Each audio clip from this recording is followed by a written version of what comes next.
म्हणजे एकीकडे लक्ष्मण हाके खरं तर वक्तव्य करताना दिसत आहेत, दुसरीकडे मनोज जरांगे पाटील आरोप प्रत्यारोप करताना दिसत आहेत. गुणरत्न सदावर्तीजी, आपण ऐकलं असेल दोघांचंही बोलणं. या सगळ्याच्यात सामाजिक सलोखा बिघडतोय असं आपल्याला वाटतं का? आणि आपली प्रतिक्रिया काय आतापर्यंतच्या या दोघांच्या वक्तव्यांवर? वंदे मातरम, जय श्रीराम, जय संविधान. एक लक्षात घेतलं पाहिजे, जरंग्या जे काही बोलत आहे ते एका व्यवस्थेच्या चष्म्यातून बघत आहे. जरंग्याचं जे मागणं आहे ते असंविधानिक आहे. त्यानं जे सांगत आहे स्वतःला काहीतरी वेगळं समजत आहे, पण त्यानं लक्षात ठेवलं पाहिजे, त्यानं आपल्या मर्यादेत बोललं पाहिजे. त्याला इतरांनी आंदोलन करावं न करावं ह्याचे धडे शिकवण्याची त्याच्याकडून गरज नाही. त्यांनी आपल्या मर्यादेत त्याचं वर्तन ठेवावं.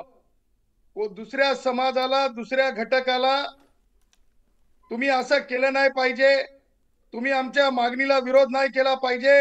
हा जरंगे काय कुठला मालक आहे का? याचे अशा प्रकारचं वर्तन भारतीय संविधानामध्ये कुठेही मान्यता प्राप्त असू शकत नाही.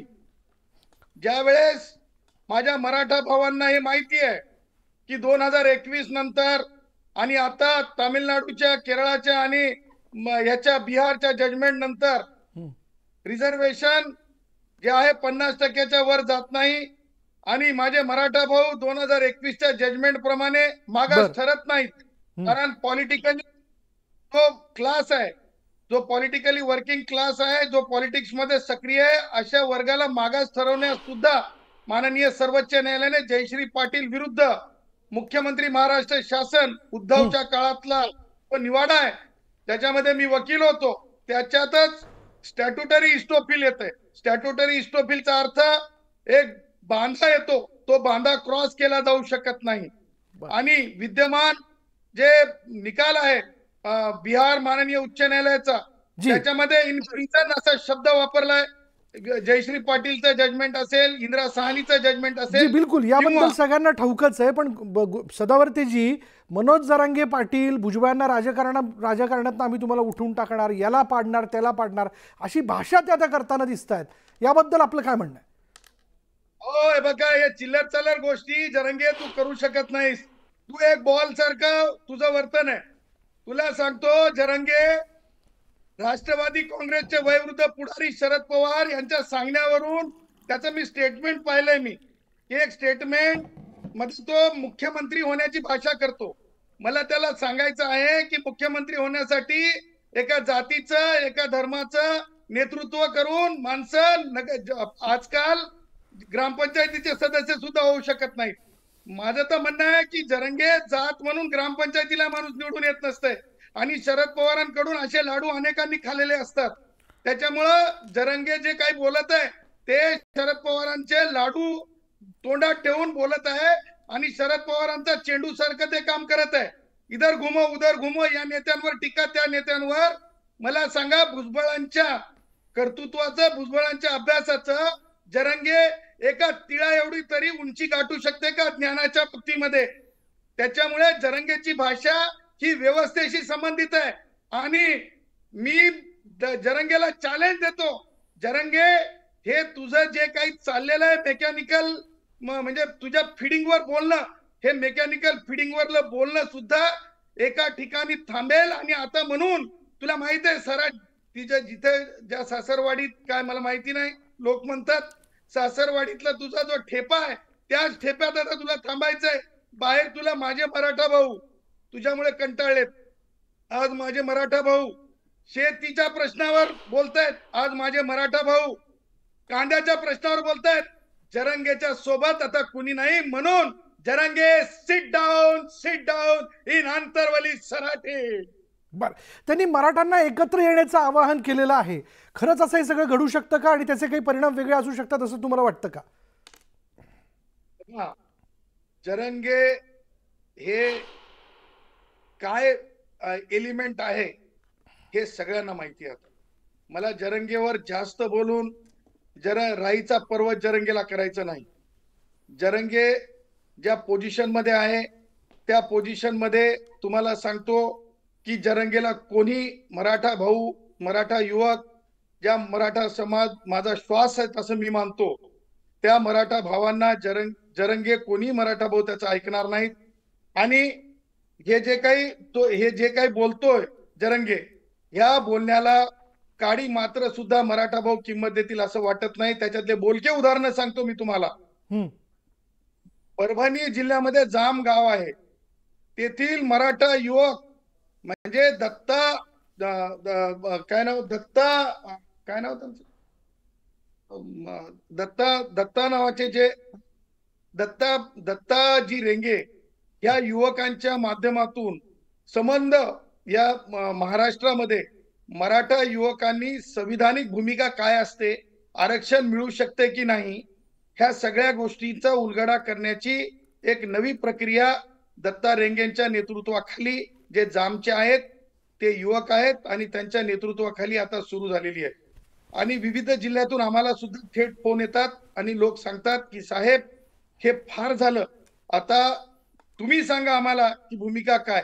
कारण जरंगेमुळं ईडब्ल्यूएसचे जे रिझर्वेशन आहे, जे माझे मराठा भाऊ आर्थिकदृष्ट्या मागास आहेत, ते आरक्षण सुद्धा आज पोलीस खात्यातलं असेल, ते आरक्षण सुद्धा आज प्रवेशाचं असेल, वैद्यकीय अभियांत्रिकी प्रवेशाचं, ह्या एकमेव जरंगेमुळं ते सगळं ईडब्ल्यूएसचं म्हणजे जी टक्केवारीमध्ये जे मराठा भावांना माझ्या जागा मिळत होत्या, ते ह्या एकमेव माणसामुळं आज ते जागांपासून वंचित राहत आहेत. बरं, पण त्याच्या पुढे आता लक्ष्मण हाकेंनी गुणरत्नजी अशी एक मागणी केलेली आहे. ती मागणी अशी आहे की जे आतापर्यंत कुणबी म्हणून आरक्षण मिळालं किंवा त्याबद्दलची प्रमाणपत्र देण्यात आली, ती नोंदी जी मिळाली, नोंदी करण्यात आल्या, ते रद्द करण्यात यावं. याबद्दल आपल्याला काय वाटतं? बघा, म्हणजे श्रीमान लक्ष्मण हाके साहेबांच्या बाबतीत दोन गोष्टी सांगायच्या आहेत की ते अभ्यासू आहेत आणि जे ज्ञान अर्जन करेल ते गुरगुरल्याशिवाय राहणार नाही. हे भारतरत्न डॉक्टर बाबासाहेब आंबेडकरांच्या विचाराचा भाग आहे. आणि त्यामुळं लक्ष्मणरावजींचा जो अभ्यास आहे तो जरंगेच्या पेक्षा लाखपट जास्त आहे. आणि म्हणजे सांगायचं तात्पर्य की विचारांची देवाणघेवाण होत असताना एक माझ्या लक्षात आलेली गोष्ट म्हणजे तुम्हाला सांगतो अत्यंत अधोरेखित करून, की ज्या प्रकारे म्हणजे वादग्रस्त समिती निर्माण झाली आणि त्या माध्यमातून ज्या नोंदी घेण्यात आल्या, त्या नोंदींना सरकारला विचार करावा लागेल. त्याचं कारण सांगतो. ज्या प्रकारे तसे म्हणजे अत्यंत म्हणजे मी म्हणत नाही, त्याच्यामध्ये जिल्हाधिकाऱ्यांनी दावा आहे माझा की एकही नोंद त्यांनी स्वतः तपासलेली नाहीये, डेप्युटी कलेक्टरांनी एकही नोंद तपासलेली नाहीये. त्यामुळं मला स्पष्टपणे सांगायचं आहे की ह्या ज्या नोंदी आहेत ह्या नोंदी फार म्हणजे फॅक्टफुली ट्रू आहेत असं मी डंके की चोट पे सांगतो की त्या नाही आहेत, त्या फॅक्टफुली ट्रू नाही आहेत. आणि ज्या नोंदींच्या आधारे म्हणजे शिरणी घ्या म्हणल्यासारखं ज्या प्रकारे त्या नोंदीचा आधार घेऊन प्रमाणपत्र वाटण्यात आले, त्या नोंदी मुळामध्ये ज्युडिशियली स्क्रुटिनाइज कराव्या लागतील आणि त्या नोंदी मुळामध्ये ऍडमिनिस्ट्रेटिव्हली स्क्रुटिनाइज कराव्या लागतील. कारण मला सांगतो की मी म्हणजे आपल्या चॅनलवर बोलत असताना मला एका गोष्टीचं भान ठेवावं लागतंय की माझा संबंध हा भारतीय संविधानाशी आणि ऍडमिनिस्ट्रेटिव्ह लॉशी.